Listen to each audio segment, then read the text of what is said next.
Greetings, internet dwellers, and welcome to my Prophet 10 review.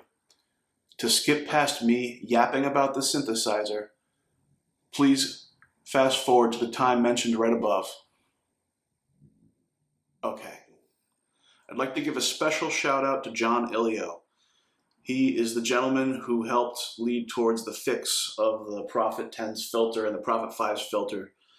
See a link in the description towards the Gear Sluts forum that shows the announcement from Dave Smith on how to either fix this yourself or send it in for a replacement. Mistakes happen. Now that I've gotten all the negative stuff out of the way, and some of the positive, because I think the way Dave Smith handled it was very classy, and I think the fact that John Ilio discovered it on his own is extraordinary. Let's get into the good stuff. Prophet 10. Well, I was originally going to get the Prophet 5, and I decided I didn't want to wait 3-4 months or a year to get one, and a local retailer had a Prophet 10 in stock, so I seized the moment and picked up the second to last one they had on sale. I'm glad I did. My opinion of the sound on this is that it is classic vintage soul. Some people say this has a muscular sound, a strong sound, and I would agree with that. But another word I would definitely use to describe the synthesizer is it's haunting, ethereal and haunting. There's a vibration that comes out of this synthesizer that I've never heard from any polyphonic analog synthesizer. Now, for those of you who have the OB6 or the Rev4 or the Prophet 6, I am not saying sell it, get rid of it. That you need to get rid of all your gear to get this. You may be really disappointed with this instrument, actually. Why? There's things that this doesn't have. This is a reissue of a proper vintage synthesizer. There's no added features other than a vintage knob, MIDI output, velocity, and aftertouch. Besides that, you're getting an authentic replica of the original Prophet 5 and Prophet 10. So, what are you missing in a Prophet 10 versus a Prophet 6? Well, the Prophet 6 has a high-pass filter, it has a sub-oscillator, it has built-in effects, and an arpeggiator, a sequencer. You're not going to get all those bells and whistles with the Prophet 10. The Prophet 10 is for the raw, vintage sound. Not to say that it's limited to being vintage. I think there is plenty of uncharted territory, sonically, that remains to be traveled and traversed. So, what it lacks in features, it makes up for in sound character. A unique sound character, an iconic character.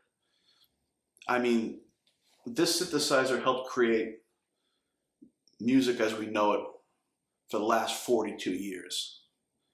Okay, right away, David Bowie, Joe Zawinul. I could just rattle on all the hit songs that have this synthesizer on it. Now, some people have been complaining about what the inside looks like because there's smaller chips and circuit boards. I don't want to insult anybody, but that's ridiculous. Surface mount devices accomplish the same job as through-hole devices, only more efficiently and cheaper. There, I've said it. If you want to bring back giant through-hole technology, you're going to be introducing heat dissipation issues, which is one of the #1 enemies of all electronics. Heat dissipation, watts. Power, energy dissipated as heat. Everyone's entitled to their opinion, but I cannot hear a new synthesizer when I play this. I hear something legendary and vintage, and yet at the same time capable of making new sounds. How is that accomplished? Polymodulation. And there aren't as many options on the Prophet 10 as there is on the Prophet 6. But don't let the lack of features fool you. There is a wide band of endless sound creation possibility with this beautiful instrument. So you have unison mode. On the Prophet 5, you can stack 5 notes. On the Prophet 10, you can stack 10. notes, voices. 10 is a little extreme, but I'm sure in some cases it would be necessary. But don't worry, if you only have the Prophet 5, it's not a big deal. I mentioned in my demo that the sound of these oscillators, the sound of this keyboard, this synthesizer, lends itself perfectly to 5-voice polyphony. It is nice, however, having the 10, but as I mentioned in a previous video, I really do think it would be an easy upgrade eventually for Sequential to allow you to install a 10-voice circuit board. I can see exactly how it connects, and I'm pretty sure they're going to do it. I'm not saying they're going to do it because I'm not affiliated with Sequential, but I would imagine that eventually they would offer that option. This is an expensive instrument. Okay, we're talking $3,500 US for the Prophet 5, roughly $4,300 plus tax for the Prophet 10. This is not a cheap synthesizer. A lot of people have wondered, is it an overpriced collector's item? No, not in my humble opinion. It is not an overpriced collector's item. It is a beautiful, vibrant instrument that stands on its own amongst the thousands of synthesizers that have come out. Let's remember that the Prophet 5 is the original polyphonic analog synth as far as polyphonic and programmable. It is the original.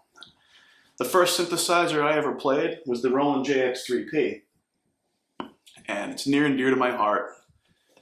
And I can tell the Roland JX3P is trying to imitate a Prophet 5.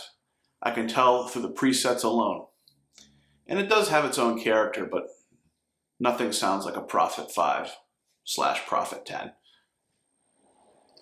So let's talk about the velocity. This has the premium FATAR key bed, the same as in the Rev4 and the OB6. And it is very responsive. And having the velocity definitely adds another dimension that didn't exist in the old Prophet 5s. Granted, I never played an original Prophet 5, so there may be other sources of information you'd want to go to first. But as far as this being able to create a wider sound palette, I believe it's more than capable of that. When you're able to switch between the Prophet Rev1 and 2 filters versus the Prophet 3 Curtis filters, there is a big difference in those filters. A big difference. And it almost sometimes feels like you can make completely different sounds when you toggle between those two filters. Now for the vintage knob. Some people consider it to be a gimmick. Some people think that it does nothing more than add slop, detune the oscillators. They couldn't be more wrong. It's going to take a while for people to understand the vintage knob. I'm discovering new things about it all the time. In fact, there are moments where I think I need to recalibrate the Prophet, forgetting that the preset was set on close to between 2 and 1. It's not just it doesn't just detune the oscillators. They come in and out of tune the way a vintage synth would. And the envelopes change for each individual note. Let's say you have the sustain completely down and you're playing a plucked chord type of sound. All of a sudden you hear one note ring out and another note randomly come in and out. That's what the vintage knob does. It reacts to your envelope settings and your amp envelope settings in a very organic way. I am very curious as to how they figured out how to incorporate that parameter, that unprecedented parameter, into this synthesizer. But I'm convinced that this is a work of genius. In my opinion, Dave Smith is one of the greatest synthesizer designers of all time. And in my opinion, Dave Smith is a genius. And Dave Smith has one of the best teams in the synthesizer game, in my opinion.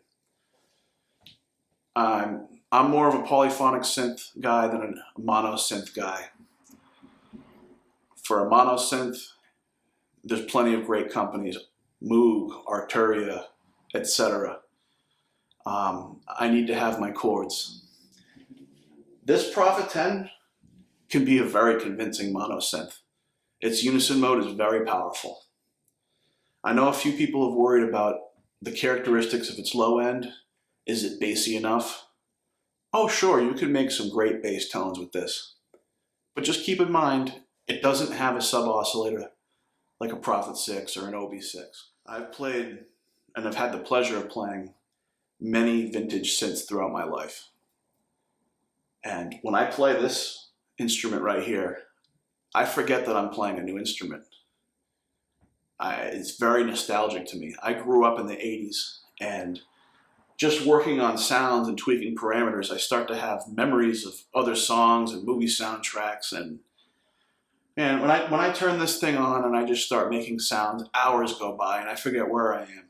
And I can't wait to start incorporating it into my tracks and into my albums, because I'm done. I've said this before, but I mean it this time.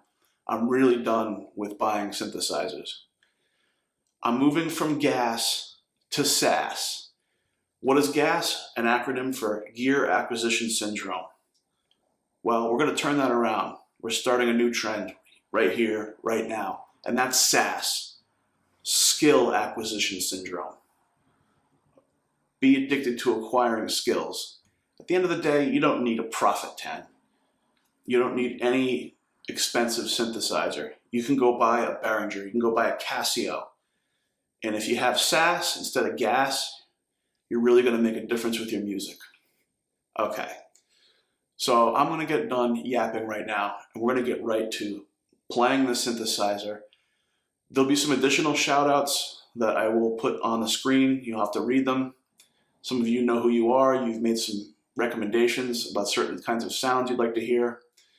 Anyway, I'm done yapping. Let's get down to playing.